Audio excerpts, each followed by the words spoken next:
Welcome back to another video. This is Hercules Prince of Power. This is issue 1 in a 4-part limited series. It ran from March of 1984 to June of 1984. And this series follows Hercules, the Prince of Power, and he is commonly featured in the Thor series, but he actually had his own limited series in both 1982 and here in 1984. And what's interesting is, according to Wikipedia, both of them actually exist in parallel universes, I think is what they said, or parallel timelines or something.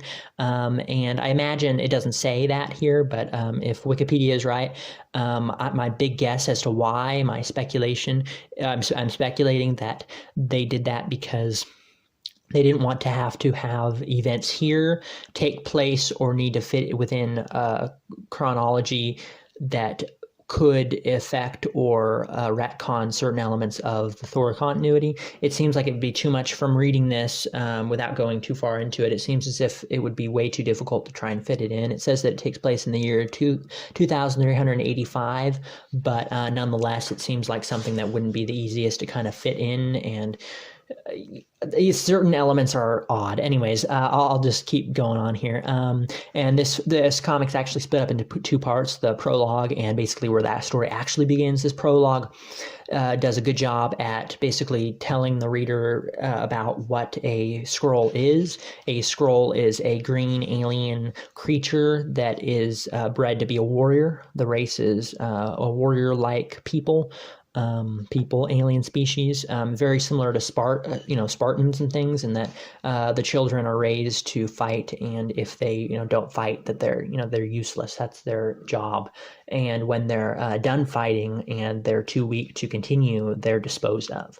So we see that one of this whole beginning, the whole series kind of has definitely has elements and takes inspiration from Star Wars, and this whole first battle is basically exactly that. You can see these giant robotic vehicles and things are very similar to vehicles in Star Wars. The bad guys that are part of the basically the totalitarian government are in like white armor basically, and it's the rebels versus the government there. Hercules straightens all that out, but one of the guards actually turns into a Skrull and wasn't actually a guard all along.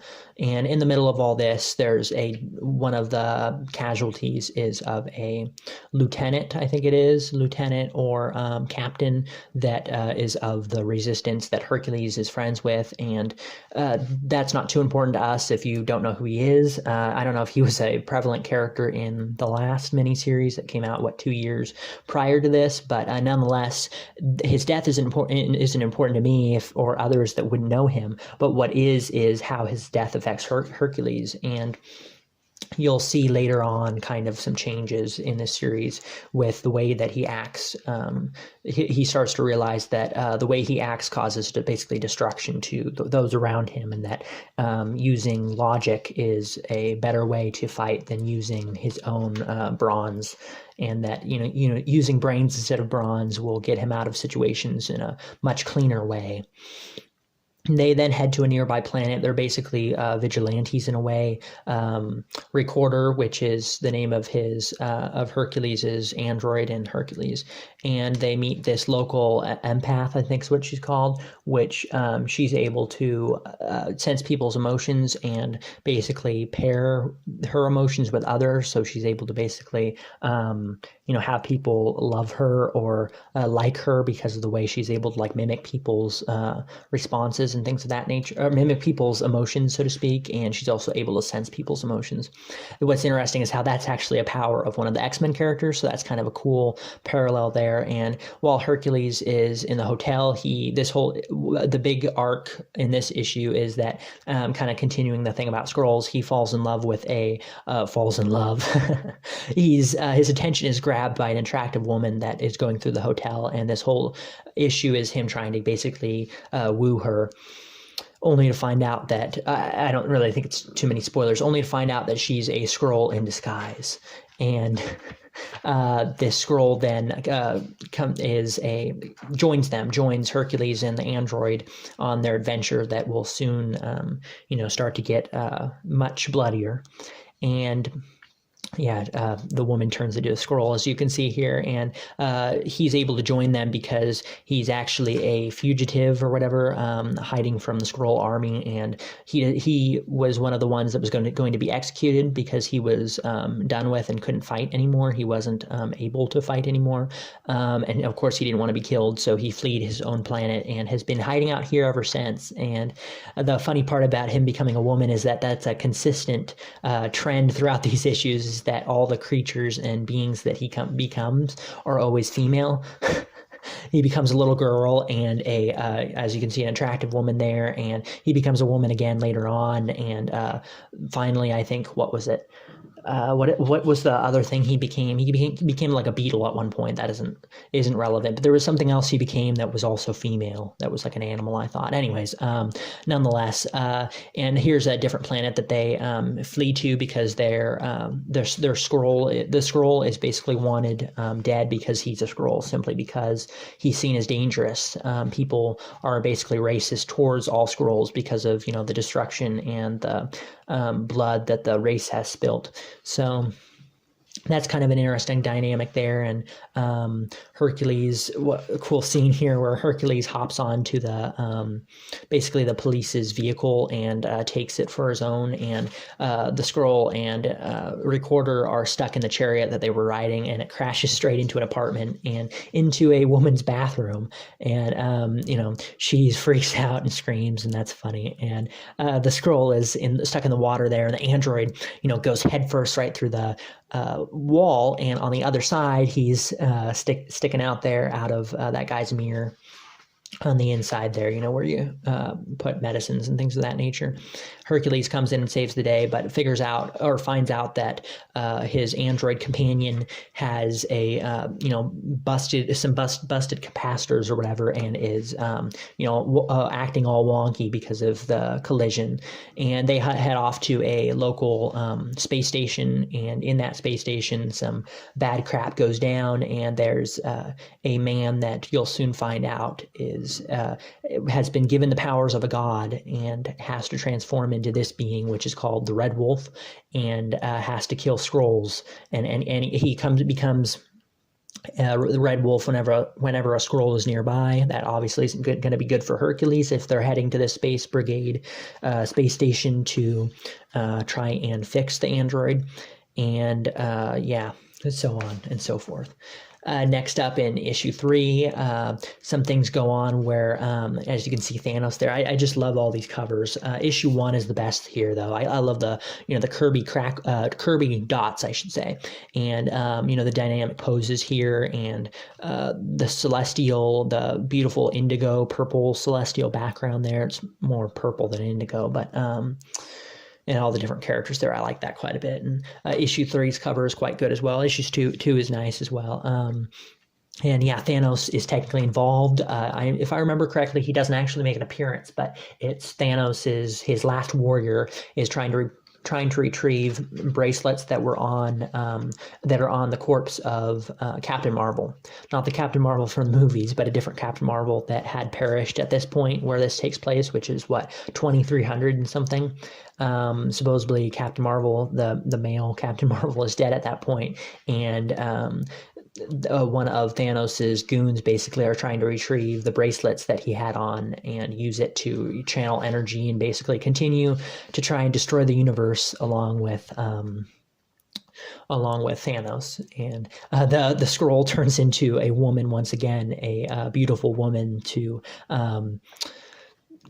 distract him, basically. And that's funny once again. And there's a line in here later on, I forget if it's in this issue or in issue 4, but they're talking about Hercules and the android are saying, well, you could have turned into anything. You could have, like when he turned into a little girl in the last issue, well, you could have turned into a little boy. And there's it's ahead of its time. Just kind of a funny kind of innuendos, I guess is how you'd put that. And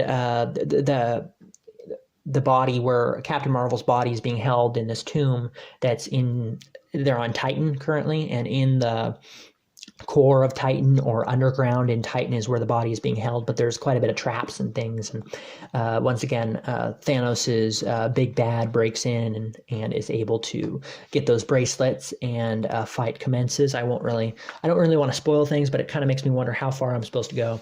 This series was quite enjoyable. It's really an adventure series. The art is great. Without the art, I wouldn't say I would enjoy it that much, but the art really helps sell things. I love the art here, and it's not spectacular or anything. It's really not something you should go out of your way to read, but these issues can be bought for quite cheaply, and if it looks interesting, I definitely think it's worth picking up. I got all 4 of these for like $7.50, I think is what it was, on eBay, so about $1.25 an issue. $1.75 an issue if I did my math correctly. I don't know.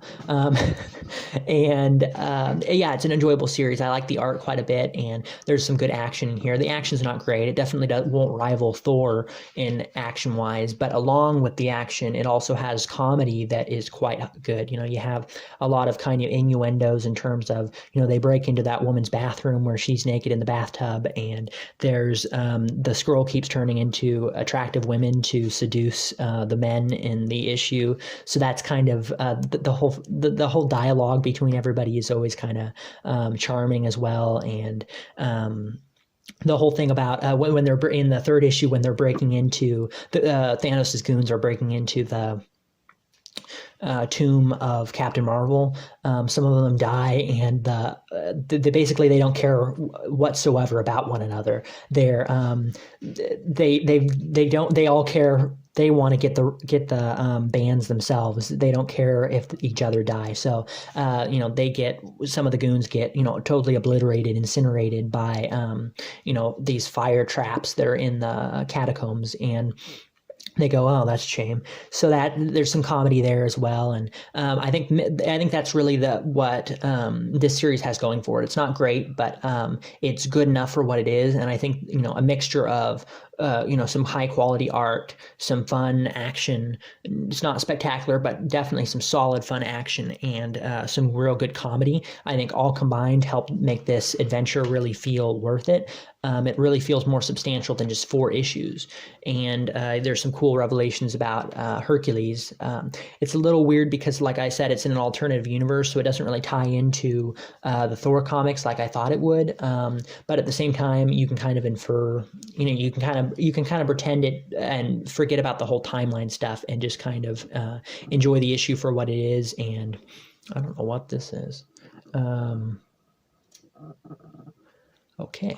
Anyways, you can just infer where this takes place within a timeline if you want, even though I don't think it's canonically supposed to, but it certainly teaches you more about, or lets you know more about Hercules as a character and such. And like I said, it's just fun. It's not great, but definitely worth picking up if you can find these issues for cheap. I hope I did this series justice. This is like the 4th take I had to do. The first time I went way too far. It was like 20 minutes in, 20 minutes in, and I wasn't even halfway through. So if I didn't cover things enough, tell me. If I covered things too much, tell me. And tell me if you liked the video, if you didn't like the video, in the comments below. And I thank you very much for watching. I really do. And I hope to see you guys in the next one. Aloha.